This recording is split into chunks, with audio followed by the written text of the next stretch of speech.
الله أكبر الله أكبر الله أكبر لا إله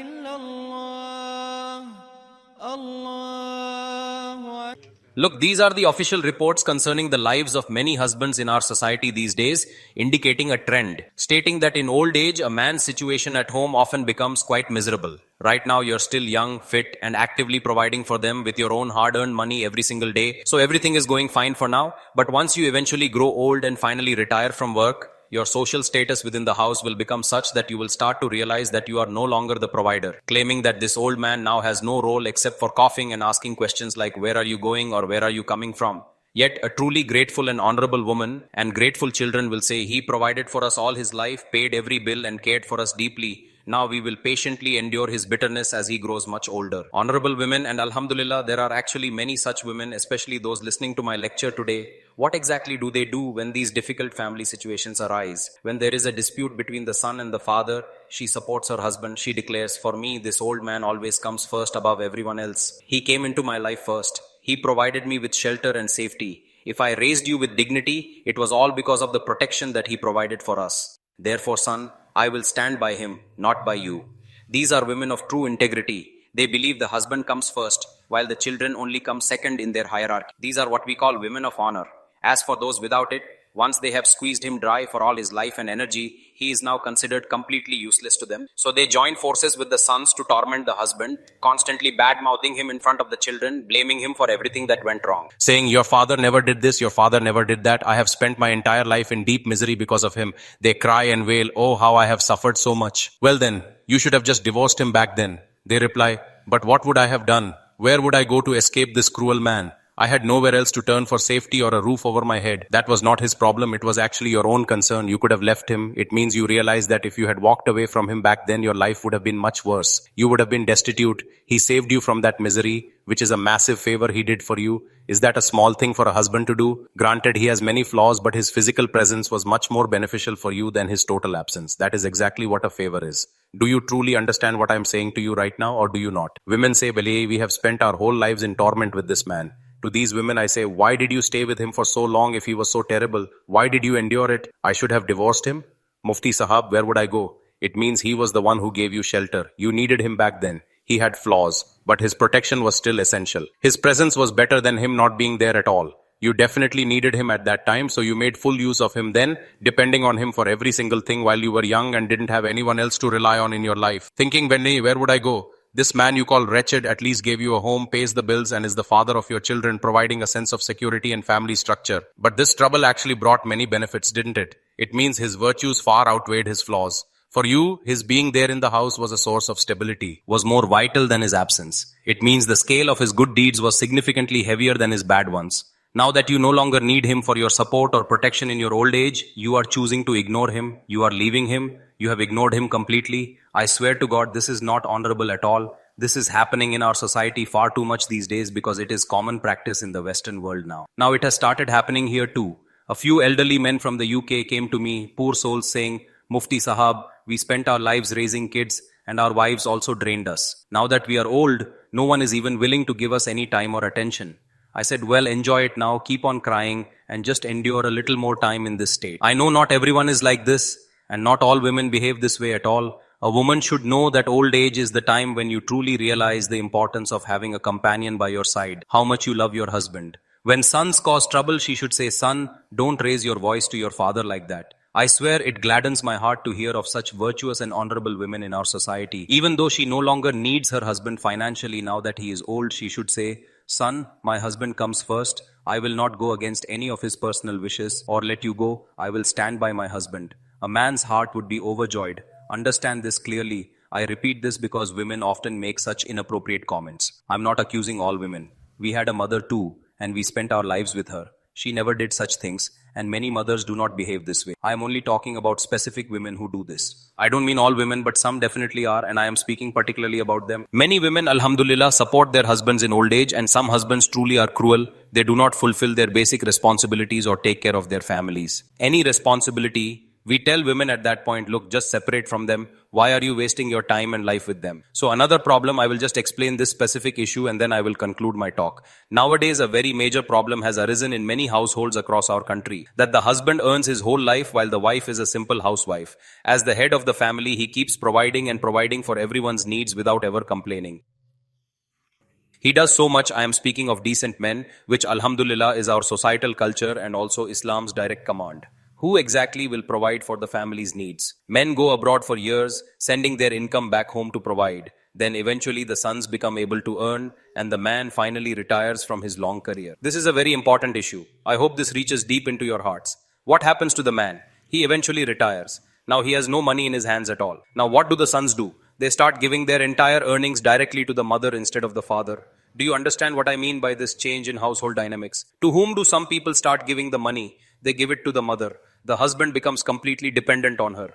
What does the husband become? He becomes dependent for every single penny. Sons give some money to him too, but for running the home, who do they give it to? They might give pocket money to the father, but they give the household budget to whom? To the mother. Understand this very clearly. Only the one who actually goes through it knows the pain.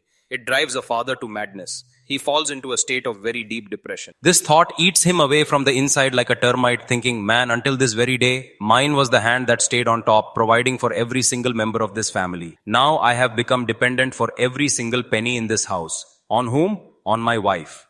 That is the primary reason why this situation is so painful. When a son starts earning and the father retires, and if the son moves away, he should send all the household expenses directly to his father to maintain his dignity as the head. Meaning, just as you were running the whole house before, who will run it now? Tell me. Father, you will be the one running it as you always have, and I will be providing the funds. Are you following what I'm saying or not? He should send all the money to the father. Otherwise, he dies while still alive. He thinks, has everyone lost trust in me? Am I no longer capable? In these situations, some women take control of all the money, insisting it be sent to them, so the son starts sending everything to the mother. Then sometimes he doesn't fight, but he slowly wastes away from within.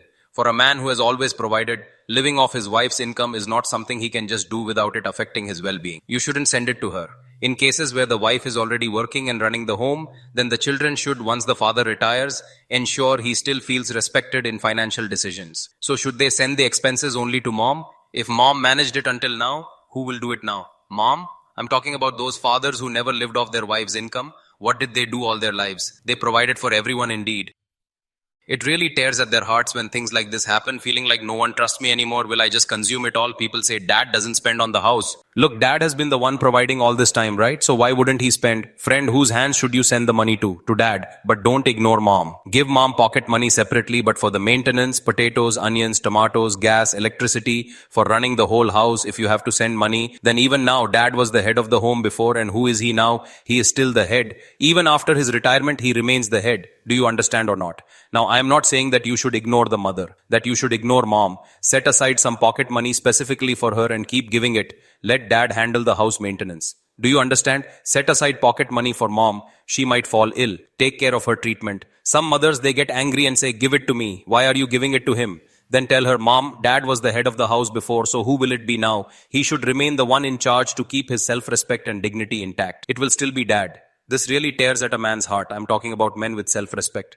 You might not understand this. Only those who experience it know this cry of the heart. The things I'm sharing with you are such that you can't even tell anyone. In our society, if you share this pain, people will say, so what? You only care about food, right? You sent your wife. So why are you bothered? Do you have a love for money in your heart? Instead of understanding, they start blaming you. So when sons earn and send money, they should definitely give their mother separate pocket money, take care of her, but in whose hands should the funds for the basic household maintenance go? They should go to the father, into the father's hands. Yes, if the father has not been fulfilling his responsibilities, some fathers are such that they keep their family deprived of basic needs. That is different. Keeping the wife and children in want while wasting money on gambling, drugs or loitering, that's a different matter. In those cases, don't give it to the father. If the mother is responsible, then give it to her. Because if you send it to such a father, what will they do? We've seen cases where a man was sending money to his father, but instead of running the house, the father was involved in immoral activities, using drugs or chasing women. Some people are like that. Meanwhile, the family is starving at home and all the money is being wasted elsewhere. So in those cases, we say if the mother is sensible, then who should you send the money to? Send it to the mother. Give the father just enough to get by so he doesn't start gambling again. If they get too much money, they indulge in luxuries. Those types of fathers are a different case.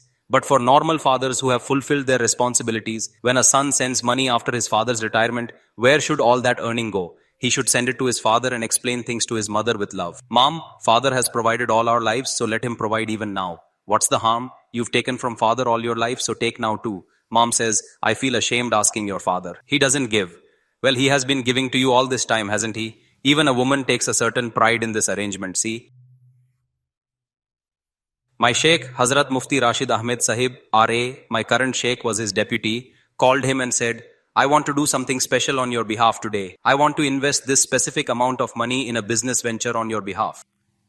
The money will be mine, but I will give it to you to invest so that your own profit begins to grow. He replied, Hazrat, until now you have fed us and taken care of all our needs with your own wealth. I am currently under your care, so I want the money you are investing for me to be invested for yourself instead, since you have fed us for such a long time. Then as long as you are still alive, please just keep providing for us as you always have. This is a true sign of nobility. Tell me, doesn't an elder's heart feel deeply respected, swell with so much pride, do you understand? So what is it with our elders? So a woman should not show arrogance to her husband. She should say, we have lived on your earnings all our life, so son, send the income to your father and I will take it from him. Do you understand?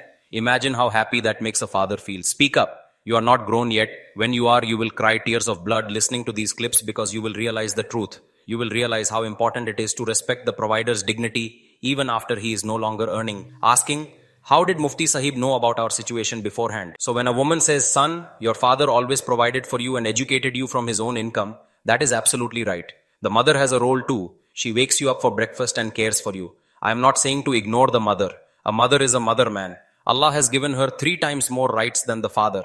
I am talking specifically about financial matters and home management. It is not right to ignore the father just because of the mother's rights, is it? Don't ignore either parent. If you bypass the father with expenses, he dies inside. It's less critical for the mother who was a housewife, but the father's dignity relies on his traditional role as the provider. The provider is the man, so it is the men's right to lead the household and spend money. To whom has Allah given this right? The man. If a man does not do this, then a man of honor simply dies inside. I have seen such people. When the son earns, they say, no, we do not want it. They feel that maybe the son considers it a favor to give money, so he says, no, brother, we do not want it because they are people of honor. If even a slight doubt enters their heart that the son is giving money as a favor, he says, you are not my father, you are my offspring, go. Our teacher's sons bought a big car for themselves, then the teacher went and bought an even bigger one than theirs. Someone asked, why such a big one? He said, so people know I am the father, right? Lest people see their car and start thinking they are my father. I am talking about men of honor here. A man of honor simply cannot tolerate it if he was bearing all the household expenses before, but now his wife starts bearing them and the children send money only to her, leaving him out of the loop entirely in his own home. He then begins to feel resentment toward the children and even toward the wife. He says nothing because no one in society listens. Instead, he would be criticized, but his honor simply cannot tolerate it at any cost. So the mother should also say, son, your father bore all the expenses until now, so you should send it to him. But this is only when the mother trusts the husband, and the husband, where there's no trust in the wife and children and everyone is just busy stealing and looting, then let things go as they will. I'm talking about decent families, not low-class people. By low-class, I mean a man who never spends on his wife, hoards his money, and wastes it on tobacco and treats. He's low, and so is a woman who only cares about money. If she wouldn't leave her husband but wishes he would die just so she could get the money, that is low too. And the child who says, Dad just gave us birth and raised us, so let it be, and neglects his emotional and social needs. Living for himself, maybe giving a bit for tobacco, saying, why send money, go earn and eat. That's low too. Everyone just grabs what they can, right? Noble people are like this. Like I said, the man earns and the wife and children live off it. The wife fulfills her own duties. When children grow up, they are taught the rights of their mother. Not to talk back to the mother, but to spend on her. If she needs something or wants to give a gift or do something for someone, they send money to their mother. Whose duty is maintenance, brother? It's the father's. So the basic expenses should go to the father. If the father is crooked, that's different. I don't support such people. Understood, brother? This is exactly how things are nowadays, my brother.